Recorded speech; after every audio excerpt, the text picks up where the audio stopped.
Public ভার্সিটিতে যেহেতু আমাদের সারাদিন কারেন্ট থাকে, আমি ফ্যানের নিচে ক্লাস করতেছি, ফ্যানের নিচে এসে শুয়ে আছি, আমি চিন্তা আমার বাবা কি করতেছে এখন।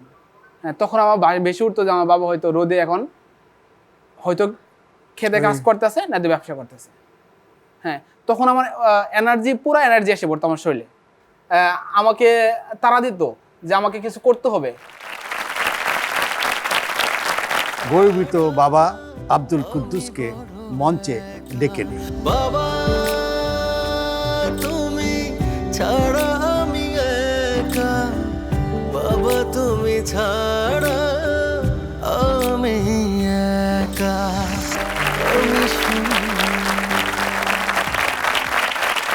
আব্দুল কুদ্দুস সাহেব, আপনি কেমন আছেন? আল্লাহ ভালো রাখছে। গ্রামের বাড়ি কোথায়? জামালপুর, শেরপুর। ওখানে কি ছোট থেকে বড় হয়েছেন না অন্য কোথাও গেছিলেন? না, ওখানে ঈশ্বরতনে বড় হয়েছে।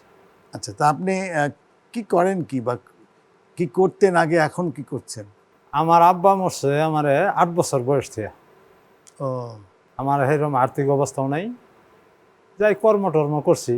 কি কর্ম করছেন, কি কাজ করেছেন? এই যে ব্যবসা বাণিজ্য করছি কিছু, আচ্ছা, আর টুকটাক করে ধানের ব্যবসা করছি। ধান চাষ এগুলো করেছেন? হ্যাঁ, কিছু সংসারে কৃষি কাজ করছি। কৃষিকাজ মানে নিজের কৃষিকাজ করে জমি জমা আপনার আছে নাকি? না আছে অল্প একটু। ওটার মধ্যে করতেন, তাতে হতো না আরও নিতেন? না, ওই নিজের দামে দিয়ে করতাম। আপনি যে কৃষিকাজ করতেন কিংবা কিছু ব্যবসা করতেন কৃষি জিনিসের, এটা কোত্থেকে শিখলেন? নিজে নিজে শিখছেন নাকি না আপনার আব্বা? না, এটা আল্লাহ পাক দান করছে, আমার অভিজ্ঞতায় আনের মনে করেন কাজ করছি। আপনার এই ছোট্ট জমিতে কি করতেন, কি গাছ লাগাতেন? বিভিন্ন ধরনের শাকসব করছি, টালটুল করছি। আচ্ছা আচ্ছা, তো সেগুলো কি আপনার আবার বাজারে নিয়ে বিক্রি করছি। বাজারে বেচতেন? হ্যাঁ, আপনি নিজেই বেচতেন? নিজেই বেচছি। তো ওগুলা বেচে যে টাকাটা পেতেন তাতে অনেক টাকা হতো? ওই টাকা দিয়ে মনে করেন ওইটাও করতাম, আবার একটু ধানের ব্যবসা করতাম। তো ধানের ব্যবসা কিভাবে করতেন? গ্রামে ধান কিনছি, কেউ টাকা চায় নাই, ধান নিয়ে শেরপুর নিয়ে বেচছি। ও, টাকা ছাড়াই? হ্যাঁ, টাকা ছাড়াই। আপনাকে ধান দিছে বিশ্বাস করে? হ্যাঁ, বিশ্বাস করে ধান আপনি দিছি। গিয়ে ধানটা বেচছেন, ধানটা বেচে বেচছি, টাকা দিয়ে আপনি কিছু পাইছেন আর কি বাকিটা ওই দিয়েছেন? পরে ধানালা টাকাটা দিছি। আবার মনে করেন ওই যে শোবো যে 2 দিন পরে দিলে হবো, ওই টাকা দিয়ে আবার আরেকজনের ধান কিনছি। তা আপনি একবারে কয় ট্রাক মাল কিনতেন? না, টাক কিনিনি আমি, তাহলে টাকের মাল কিনি আমি। আর ভ্যান গাড়ি চিনেন? ও 4-5 বস্তা? হ্যাঁ, তো অল্প অল্প 10 বস্তা কি 20 বস্তা, ওই 2টা গাড়ি নিছি। 2টা গাড়ি আনে 2 টিপ দিছে, 3 টিপ দিছে আমাদের দেশে। আস্তে আস্তে নিয়ে নিয়েছেন? আচ্ছা, একদিনে নিছে। মহাজন একটু আল্লাহ রহমতে হেল্প করছে। মহাজন হ্যাঁ, ওদেরকে সবার টাকা বাহির রাখলো, আমার টাকাটা বাকি আনাই। ও ক্যাশ দিতেন? হ্যাঁ, সঙ্গে ক্যাশ দিছে। বাহ, সুন্দর। আমি তারে বলছি যে দেন আমার 3টা ছেলে মেয়ে, আমি নেওয়া বারাগার দিছি।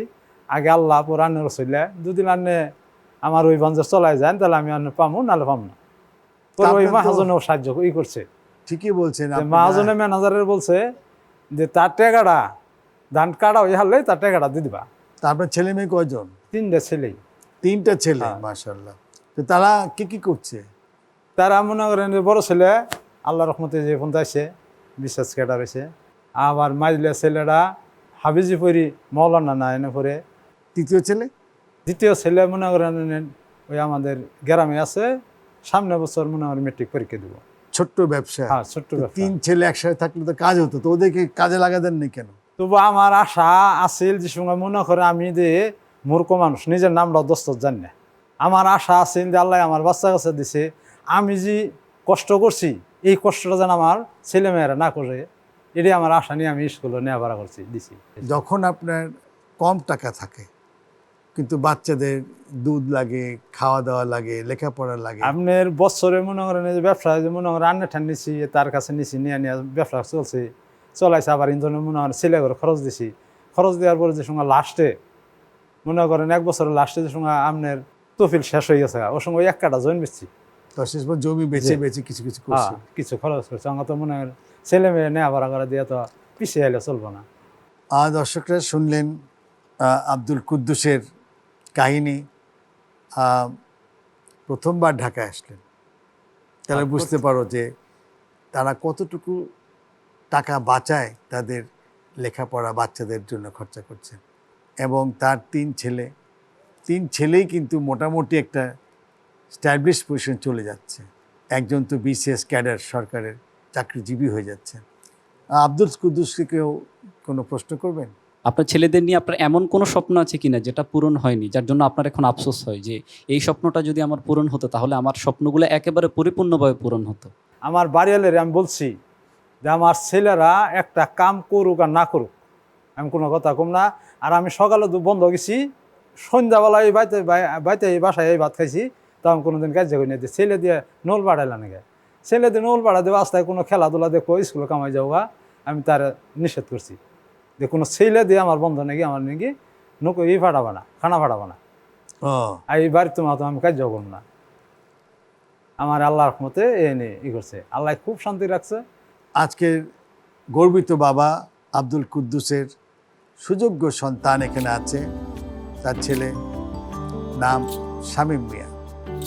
আসুন শামীমকে আমরা মঞ্চে ডেকে নিই। লক্ষ নিয়ে সখ গড়া শুধুই জয়ের সাথে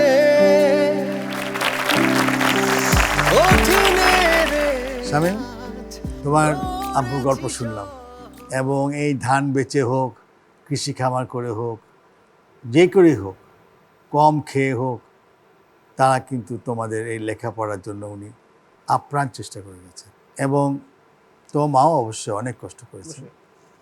এই যে তুমি আজকে এখানে, তোমার জন্য কিন্তু তোমার বাবা আছে, গর্বিত পিতা, কেমন লাগছে তোমার? আসলে এটা একটা সম্মানের বিষয়, গর্বের বিষয়, কারণ আমি আমার বাবাকে এই জায়গায় আনতে পারছি, যে এটা ওর অনেক আনন্দের বিষয়। এটা আসলে বাসাতে প্রকাশ করার মতো না, যে এমন হতো এতদিন আমার বাবার নামে আমাকে চিনতো যে কুদ্দুসের ছেলে অমুক, কিন্তু এখন হয় আমার হয়তো গ্রামে আমার নামে আমার বাবাকে চিনে।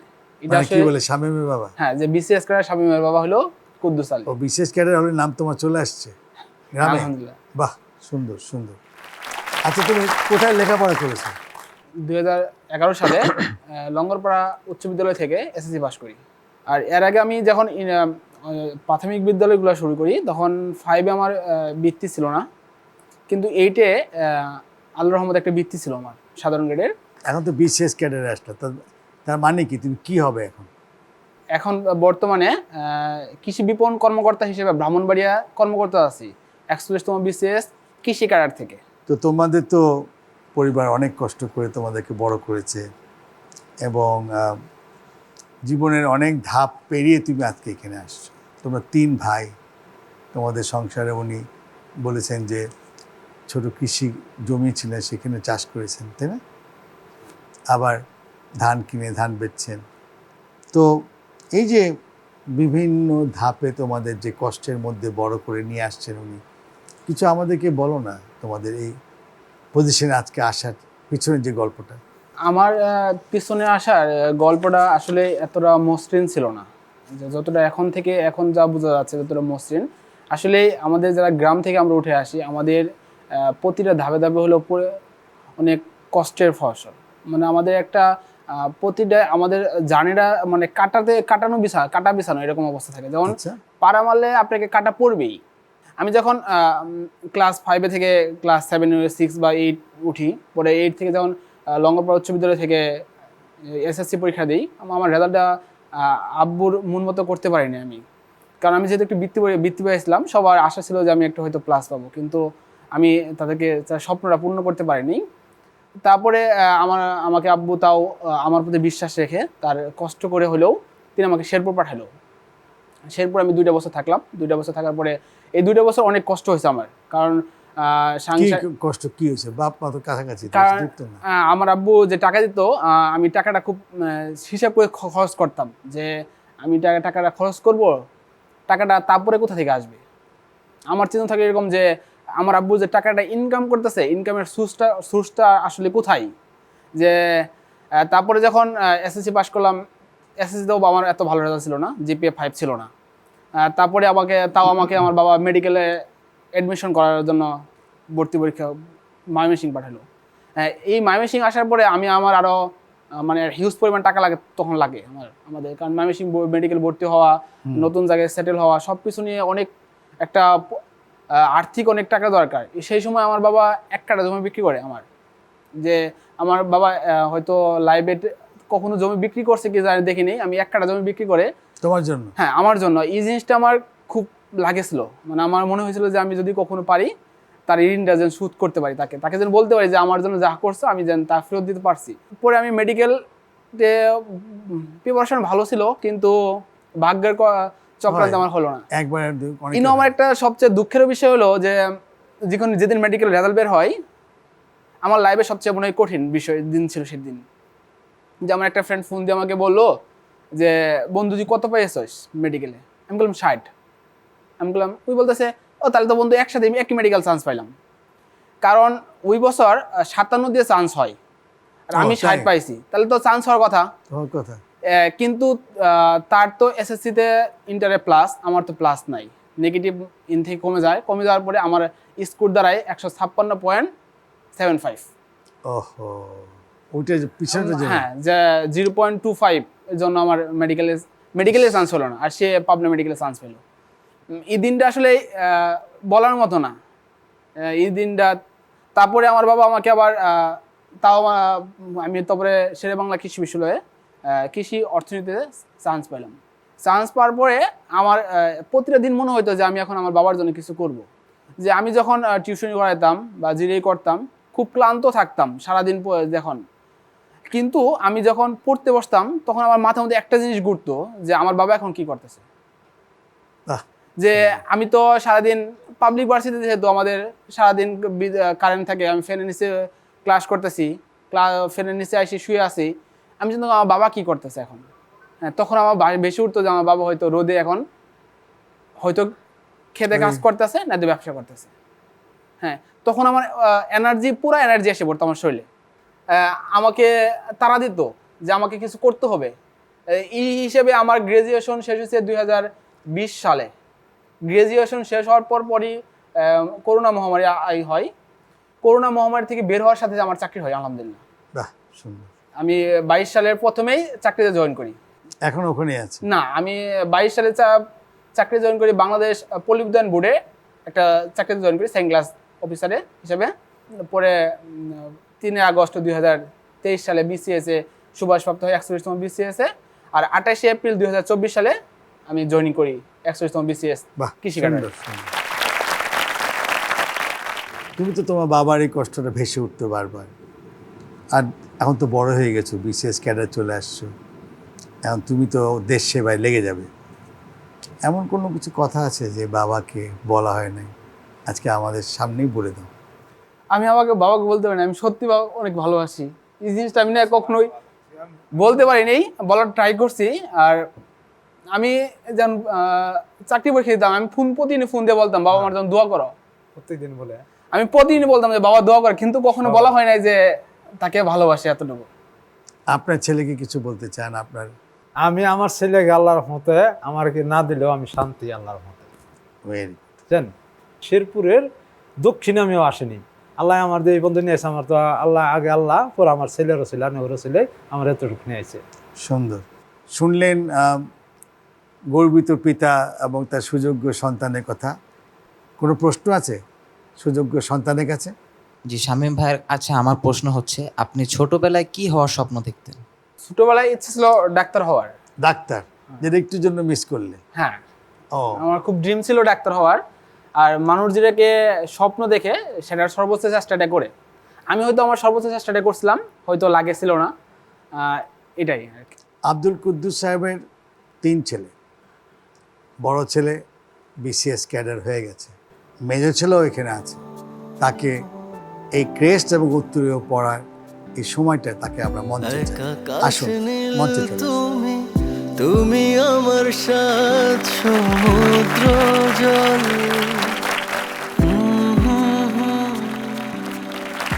তুমি আমার বটবৃক্ষ, তোমার ছায়ায় আমি সুশীতল, তোমার কাঁধেই চড়ে পৃথিবী দেখা, তোমায় ধরে আমার চলতে শেখা, বলতে শেখা। বাবা তুমি গর্বিত বাবা, সুযোগ্য সন্তান দুজন আছে। আজকে আপনার কাছ থেকে দর্শকদের উদ্দেশ্যে কিছু বলেন। আপনার জীবনের যে উপলব্ধি, আপনার যে স্বপ্ন ছিল আপনার ছেলেদেরকে মানুষ করা, যেভাবে হোক আপনি তৈরি করে নিয়ে আসছেন, দেশবাসীর উদ্দেশ্যে কিছু বলুন। আসসালামু আলাইকুম। আমাদের ছেলে আমি কষ্ট করে আল্লাহ পাক দান করছে, এতটুকু আগে নিয়ে গেছি। আর তোমরাও সবাই চেষ্টা করে আল্লাহর রহমতে দেশবাসী সবাই যেন এই ছেলে মেয়ে যেন আগায় নিয়ে যেতে পারে আল্লাহর রহমতে। সুন্দর। বাবা তুমি ছাড়া আমি একা, বাবা তুমি ছাড়া আমি বড়